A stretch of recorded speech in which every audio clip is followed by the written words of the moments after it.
کی تاریخ میں تحریک عدم اعتماد کا تجربہ ناکام رہا۔ تاریخ میں 2 وزرائے اعظم کے خلاف جمع کرائی گئی تحاریک ناکام ہوئی۔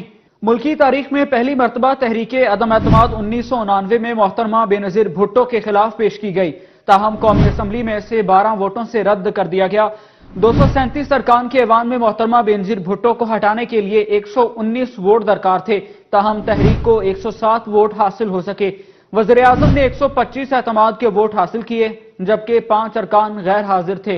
دوسری مرتبہ تحریک عدم اعتماد اگست 2006 میں سابق صدر جنرل ریٹائرڈ پرویز مشرف کے دور اقتدار کے دوران اس وقت کے وزیراعظم شوکت عزیز کو ہٹانے کے لیے لائی گئی، تاہم اس بار بھی اپوزیشن کامیاب نہ ہو سکی۔ 342 ارکان کے ایوان میں شوکت عزیز کو ہٹانے کے لیے 172 ووٹ درکار تھے، تاہم عدم اعتماد کی تحریک کو 136 ووٹ مل سکے اور شوکت عزیز 201 ووٹ لے کر وزارت عظمیٰ کا عہدہ بچا گئے۔